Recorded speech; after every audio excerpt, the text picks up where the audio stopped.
천년의 화두. 오랜 옛날 깊고 높은 산골 어귀에 작은 절터가 있었다.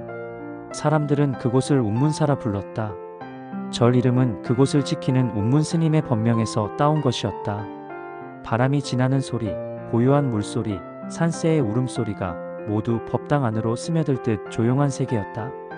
해가 뜨면 절 마당의 돌들이 햇살을 머금고 해가 지면 그 돌들은 하루의 온기를 천천히 내어놓았다.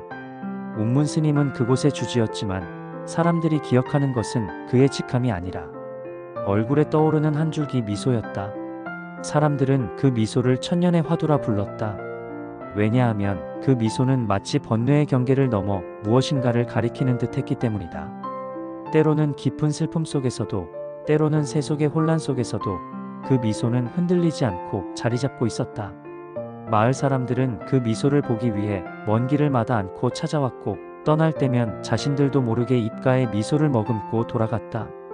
어느 해 늦가을 먼 길을 떠나던 한 여자 스님이 그 절에 다다랐다. 그녀의 이름은 혜영 스님이었다. 도반 스님들 사이에서 혜영은 한때 총명하고 맑은 수행자로 알려져 있었다. 하지만 세월이 흐르면서 그녀의 마음은 점점 무디어졌고 수행의 길에서 길을 잃은 듯한 느낌이 들기 시작했다. 매일 앉아 참선을 해도 마음은 어지럽고 경전을 읽어도 글자는 그저 글자일 뿐이었다. 그녀는 자신이 무엇을 위해 이 길을 걷고 있는지조차 의심하게 되었다. 그러던 어느 날 한 도반이 그녀에게 말했다. 혜영, 그대가 정말 길을 찾고 싶다면 운문사로 가보게. 그곳에 운문 스님이라는 분이 계시는데 그분의 미소를 보면 마음이 저절로 고요해진다고들 하네. 혜영은 처음엔 반신반의했다. 미소 하나로 무엇이 달라질 수 있단 말인가? 하지만 그녀에게는 더 이상 갈 곳이 없었다. 그래서 그녀는 작은 보따리를 꾸려 운문사로 향했다. 산길을 며칠 오르고 또 올라 마침내 절터에 도착했을 때는 해가 뉘엿뉘엿 지고 있었다. 절 입구에서 혜영은 잠시 숨을 고르며 서 있었다. 문 너머로 희미하게 목탁 소리가 들렸다. 그녀는 조용히 문을 두드렸다. 스님, 저는 길을 잃었습니다. 혜영 스님이 문을 두드리며 그렇게 인사를 건넸다. 잠시 후 문이 열리고 한 스님이 나타났다. 운문 스님이었다. 그는 혜영을 보더니 잠시 눈을 감았다가 고개를 들어 그녀를 바라보았다. 그리고는 작은 미소를 지으며 말했다. 들어오게 혜영. 오늘 우리가 함께 걷자. 그 미소는 따뜻했지만 동시에 깊었다. 마치 산 아래 깊은 샘물처럼 보이지 않는 곳에서부터 솟아오르는 듯한 미소였다. 혜영은 그 미소를 보는 순간 자신의 가슴 한구석이 뜨끈해지는 것을 느꼈다. 하지만 동시에 불안했다. 저 미소 속에 무엇이 숨어 있는지 그녀는 알 수 없었다. 그날 밤 혜영은 작은 방에 짐을 풀고 누웠지만 잠이 오지 않았다. 창밖으로 바람 소리가 들렸고 멀리서 올빼미가 울었다. 그녀는 천장을 바라보며 생각했다. 나는 왜 여기 왔을까? 저 미소 속에서 나는 무엇을 찾을 수 있을까? 다음 날 새벽 혜영 스님은 눈을 뜨자마자 절마당으로 나갔다. 아직 동이 트지 않은 어둠 속에서 스님들은 이미 좌선을 하고 있었다. 그들의 모습은 마치 산속의 돌처럼 고요했다. 운문 스님은 그 가운데 앉아 있었고 혜영을 보자 고개로 옆자리를 가리켰다. 함께 앉았구나. 혜영 스님은 떨리는 마음으로 옆자리에 앉았다. 시간이 흐르자 바람이 지나가고 나뭇잎 소리가 들렸다. 하지만 그녀의 마음은 소란스러웠다.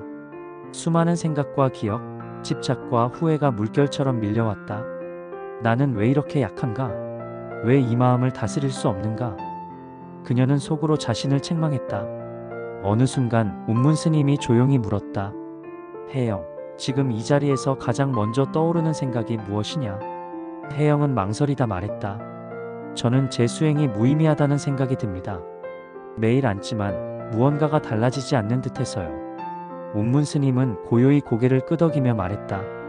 그럼 그것이 내 화두가 되거라. 무의미함. 그 무의미함 속에서 내가 찾아야 할 것이 숨어 있다. 그 한마디가 그녀의 마음속 깊은 곳에 도전장을 던졌다. 혜영은 혼란스러웠다. 무의미함이 화두라니 그게 무슨 말인가?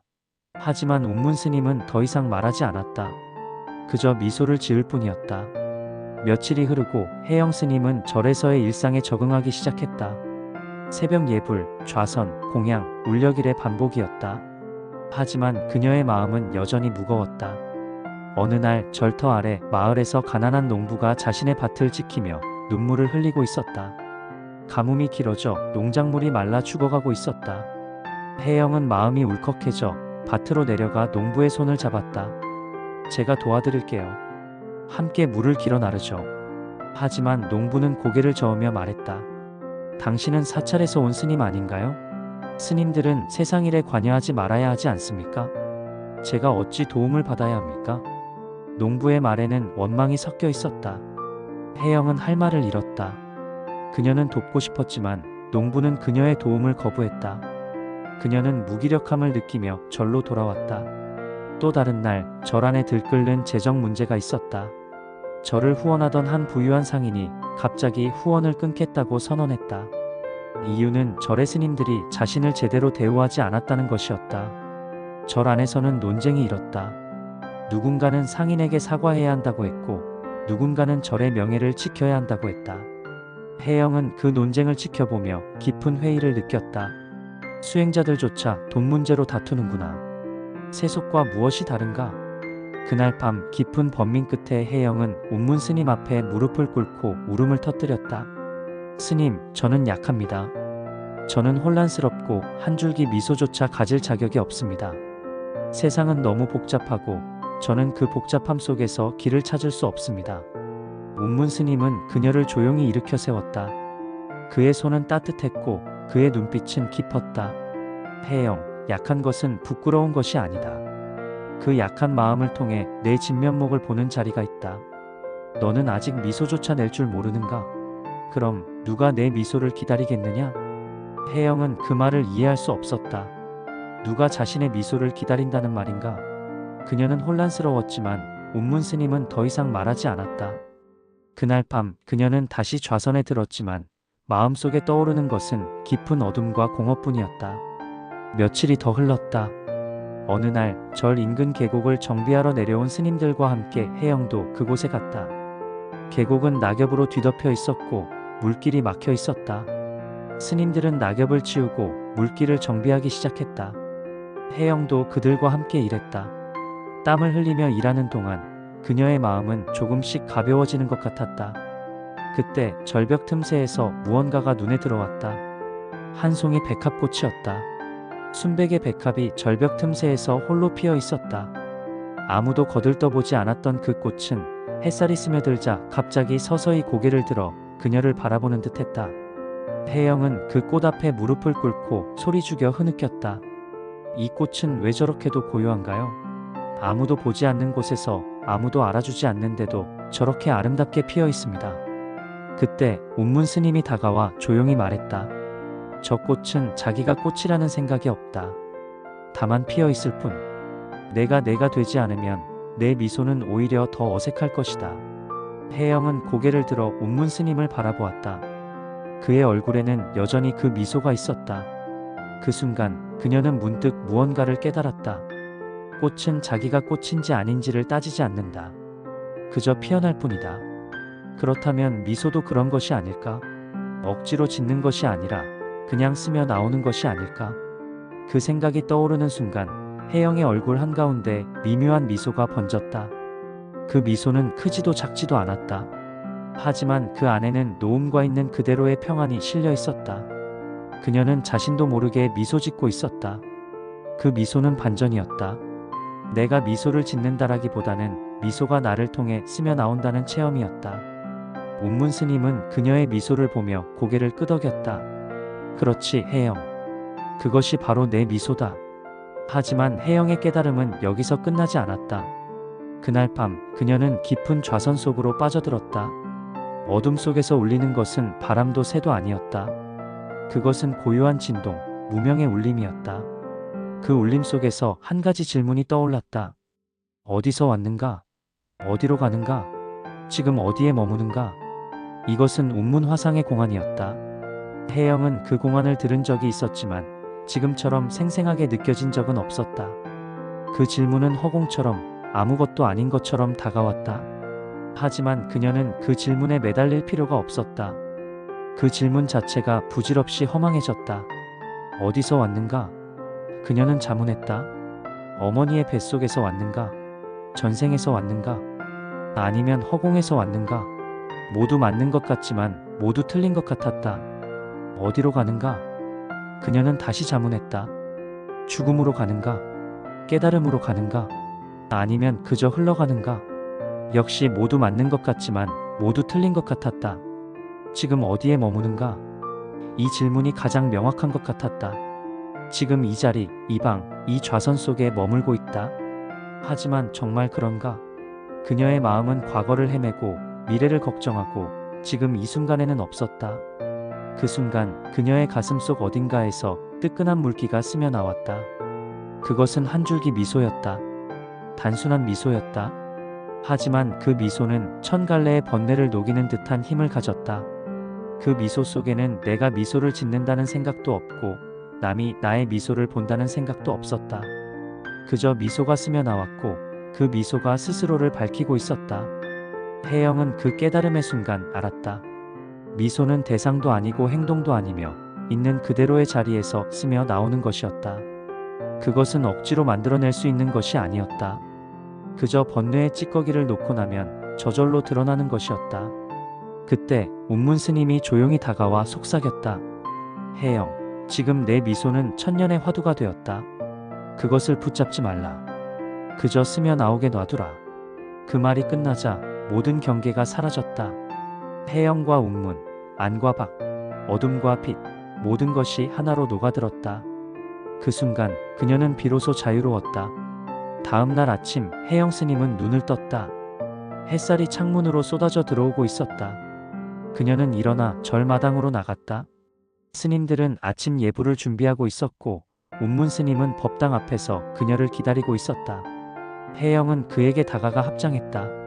스님 감사합니다. 운문 스님은 미소를 지으며 말했다. 무엇을 감사하는가? 내가 찾은 것은 원래 내 안에 있던 것이다. 나는 그저 내가 그것을 볼 수 있도록 옆에 있었을 뿐이다. 혜영은 고개를 끄덕였다. 그녀는 이제 알았다. 미소는 주는 것도 아니고 받는 것도 아니다. 그저 흐르는 것이다. 물이 높은 곳에서 낮은 곳으로 흐르듯 미소는 막힌 마음에서 트인 마음으로 흐른다. 그날 이후 혜영 스님은 운문사에 머물며 수행을 이어갔다. 그녀의 얼굴에는 이제 미소가 자연스럽게 떠올랐다. 그 미소를 보고 찾아오는 사람들이 늘어났다. 어떤 이는 물었다. 스님, 어떻게 하면 그런 미소를 지을 수 있습니까? 혜영은 대답했다. 미소를 지으려 하지 마세요. 그저 마음을 놓으세요. 그러면 미소는 저절로 찾아옵니다. 어떤 이는 또 물었다. 스님, 저는 너무 많은 번뇌가 있습니다. 어떻게 마음을 놓을 수 있습니까? 혜영은 대답했다. 번뇌를 없애려 하지 마세요. 번뇌를 바라보세요. 그러면 번뇌는 저절로 사라집니다. 마치 어둠 속에 빛을 비추면 어둠이 사라지듯이. 그렇게 세월이 흘렀다. 어느 날 운문 스님이 혜영을 불렀다. 혜영, 이제 내가 갈 시간이 되었다. 혜영은 놀라 물었다. 어디로 가야 합니까? 운문 스님은 미소를 지으며 말했다. 내 미소가 필요한 곳으로 가라. 이제 내 미소는 천년의 화두가 되었다. 그것을 세상에 나누어라. 혜영은 고개를 끄덕였다. 그녀는 작은 보따리를 꾸려 운문사를 떠났다. 산길을 내려가며 그녀는 뒤돌아보았다. 운문 스님은 절 입구에서 손을 흔들고 있었다. 그의 얼굴에는 여전히 그 미소가 있었다. 혜영은 여러 마을을 다니며 사람들을 만났다. 어떤 이는 병들어 있었고 어떤 이는 가난했고 어떤 이는 외로웠다. 그녀는 그들 곁에 앉아 함께 시간을 보냈다. 그녀는 특별한 말을 하지 않았다. 그저 미소를 지을 뿐이었다. 하지만 그 미소는 사람들의 마음을 어루만졌다. 병든 이는 조금씩 기운을 차렸고 가난한 이는 희망을 품었고 외로운 이는 위로를 받았다. 어느 마을에서 한 노인이 혜영에게 물었다. 스님, 당신의 미소에는 무엇이 담겨 있습니까? 혜영은 잠시 생각하다 대답했다. 아무것도 담겨 있지 않습니다. 그리고 모든 것이 담겨 있습니다. 노인은 고개를 갸우뚱했지만 이내 미소를 지었다. 그는 이해했다. 미소는 비어있기에 무엇이든 담을 수 있고 모든 것을 담고 있기에 비어있는 것이다. 세월은 또 흘렀다. 혜영 스님은 늙어갔고 마침내 한 작은 암자에 정착했다. 그곳에서 그녀는 마지막 날들을 보냈다. 어느 날 젊은 스님 한 명이 그녀를 찾아왔다. 그 젊은 스님은 혜영이 젊었을 때와 똑같은 고민을 하고 있었다. 스님, 저는 수행이 무의미하게 느껴집니다. 어떻게 해야 합니까? 혜영은 미소를 지으며 말했다. 그것이 내 화두가 되거라. 무의미함 속에서 내가 찾아야 할 것이 숨어 있다. 젊은 스님은 혼란스러운 표정을 지었다. 혜영은 그 표정을 보며 옛날 자신의 모습을 떠올렸다. 그리고 조용히 덧붙였다. 억지로 무언가를 찾으려 하지 말라. 그저 있는 그대로를 보라. 그러면 찾는 것과 찾아지는 것이 하나임을 알게 될 것이다. 그날 밤 혜영 스님은 조용히 눈을 감았다. 그녀의 얼굴에는 여전히 미소가 떠올라 있었다. 그 미소는 천년을 흘러도 변하지 않을 것 같았다. 미소는 노력해서 만들어내는 것이 아니다. 번뇌의 찌꺼기를 놓고 나서 자연스레 스며 나오는 것이다. 어디서 왔느냐는 질문처럼 화두는 붙잡아야 할 무엇이 아니다. 놓고 질문의 공간을 남기는 자리가 핵심이다. 마음이 약할 때조차 그 약함 속에서 진실의 씨앗이 깨어날 수 있다. 지친 하루 중에도 복잡한 생각이 몰려오는 순간에도 당신 안엔 그 한 줄기 미소가 이미 존재하고 있을지 모른다. 그 미소를 억지로 짓지 않아도 좋다. 그냥 스며 나오게 놔두면 된다. 하루의 끝, 잠시 눈을 감고 스스로에게 물어보라. 나는 지금 어디 있는가? 그 자리에 머물러 보라. 그 자리에서 당신의 미소가 천년의 화두가 될지도 모른다.